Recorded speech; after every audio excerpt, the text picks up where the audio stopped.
The Browns did a whole lot of talking before kickoff. But the real answer came from the Baltimore Ravens on the field. And it wasn't just a 41-17 scoreboard. Roquan Smith sent a message that shook the rivalry even more. Straight to the point, no sugarcoating, and a reminder of the difference between talking and actually playing. And what unfolded during the game only made his words hit harder. The Browns' mistakes, the drops that keep piling up, and the way Baltimore controlled the flow told the real story of where these two franchises stand right now. And trust me, the contrast couldn't have been clearer. Roquan Smith didn't need to yell or over-celebrate after the game. When asked about the Browns' trash talk, he answered calmly, but the words cut deep. Talking doesn't win you anything. It's about what you do on the field. It's one of those short lines that sound simple, but the weight behind it is heavy. Smith showed that for the Ravens, it's not about talking. It's about letting the hits, the effort, and the scoreboard do the talking. And that mindset changes everything. While the Browns wasted energy chirping before the game, the Ravens saved it for the field. In the end, that 41-17 score said it all. Smith didn't need to add anything else, because the game itself was the proof of who was really in control. The gap between words and actions couldn't have been more obvious, and Baltimore walked away looking like the focused, serious contender. That's also leadership on display. When your linebacker speaks like that, he's not just firing at the other team. He's setting a tone for his own locker room.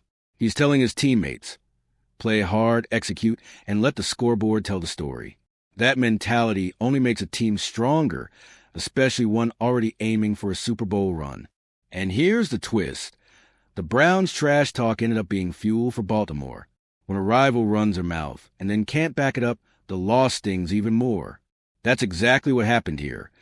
Words that once sounded confident turned into the very ammo that backfired on them. And that takes us right into the next point. The gap between what the Browns said before the game and what they actually showed on the field. The difference between the Browns' words and their play couldn't have been louder. Jerry Jeudy said the Ravens' secondary wasn't challenged. Grant Delpit said taking down Derrick Henry wouldn't be a problem. On paper, Cleveland sounded ready to dominate. But once the game kicked off, none of that showed up. Instead, a 41-17 blowout turned all that talk into awkward silence. Trash talk happens all the time in the NFL, but it hits different when it's a divisional rivalry. You simply can't give your opponent extra bulletin board material. That's exactly what the Browns did, handing Baltimore the perfect motivation. And when things started slipping away, those same words came back to haunt them, making the loss feel even heavier. It just proved the obvious. Talking is always easier than delivering. Jeudy, supposed to be a key weapon, ended up leading the team in catches, but also added another frustrating drop. Delpit and the defense did manage to contain Henry, but that didn't matter because Baltimore found other ways to win. Every quote ended up exposing a team that couldn't back up its own hype. And when you mix overconfidence with a blowout loss, the perception changes fast. Cleveland stopped looking bold and started looking unprepared. And that wasn't just bad luck. It was repeated mistakes and a lack of consistency that cost them the game. And speaking of mistakes, we can't ignore how Cleveland flat-out sabotaged themselves, and that weighed just as much as all the pregame talk. Even though the Browns managed to hold the Ravens to just 242 total yards, they were never in control. The problem wasn't just facing Baltimore. It was handing the game away.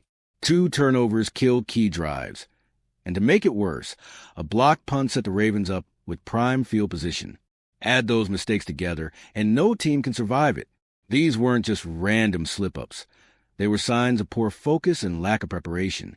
A block punt, for example, simply shouldn't happen if you're a team claiming to be playoff ready. That kind of play screams lack of attention to detail, and it changes the entire momentum of a game. Baltimore pounced on every opportunity, while Cleveland collapsed under its own errors. What makes it even more striking is how the box score almost looks misleading. Holding Baltimore to under 250 yards could have been framed as an accomplishment. But then you see 41-17 on the scoreboard, and all those stats don't mean a thing. Football is a game of execution, and that's exactly where Cleveland fell short. And that starts to form a dangerous pattern. If in just the first 2 weeks the Browns already look sloppy with the ball and shaky in execution, what happens when the schedule gets tougher? That's the question hanging over this locker room right now. And part of that answer is in the offense, because beyond the turnovers, Cleveland has a recurring problem that kills any rhythm: the drops. And if you, just like me, are passionate about the world of football and want to learn more about the Ravens' legacy, don't leave this video without sharing it with that friend who is also a Baltimore Ravens fan and will love this content. See those video suggestions on your screen? The first one was handpicked just for you, and the other is a recommendation from YouTube itself. Jerry Jeudy was technically the leading receiver on the day, but his performance came with another frustrating drop. And it's not an isolated thing. The Browns already have 5 drops in just 2 games, the most in the NFL. Those mistakes don't just stall drives, they crush an offense's confidence. It's hard to find rhythm when routine plays keep slipping through your hands. For Jeudy, the situation is even worse. After dismissing Baltimore's secondary as no real challenge, he was kept in check for most of the game and walked away remembered more for the mistake than the production. On a team already under pressure, the spotlight on him only gets brighter, and the narrative that his words don't match his play is starting to stick. And it's not just about Jeudy. It's a collective problem. An offense that can't handle the basics simply isn't trustworthy. When a quarterback delivers a ball on target and the receiver fails to finish the play, the whole engine stalls. It's the kind of disconnect that explains why Cleveland struggles to string together consistency. And this weakness is amplified against divisional rivals, where every little detail matters. Baltimore didn't forgive those mistakes, and neither will the other teams on the schedule. If the Browns don't fix it soon, the losses will just keep stacking up. And that brings us to the bigger picture, the glaring difference between how the Ravens and Browns carry themselves as franchises right now. When you look at the Ravens, you see a team that knows exactly who they are and where they're headed. They didn't need fireworks on offense to prove it. What they showed was maturity, focus, and the mentality of a team with Super Bowl ambitions.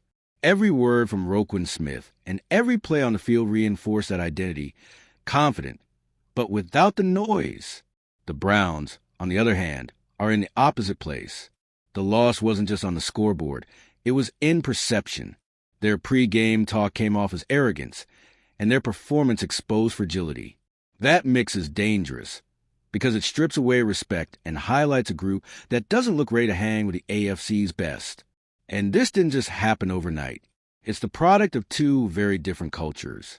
Baltimore thrives on discipline, on leaders who set the tone by example, and on an organization that knows how to turn outside talk into fuel.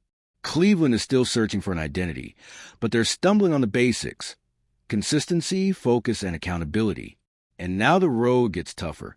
After a lopsided loss to Baltimore, the Browns face the Green Bay Packers, a team that's sharper, steadier, and far more confident right now. Without a quick turnaround, Cleveland to be staring at another week where the gap between these 2 franchises grows even wider. This one made one thing crystal clear. The gap between the Ravens and Browns is massive. On one side, a team that doesn't need to talk because it has the structure and mindset to back it up. On the other, a group still failing to turn confidence into results, wasting opportunities, and tripping over their own mistakes. Roquan Smith said it best: talking doesn't win games. Baltimore proved it. So now the question is, can the Browns respond before the season starts to spiral? Or was this loss the proof they're just not ready to compete at the top? What's certain is Baltimore walked away stronger, and their message is echoing through the division.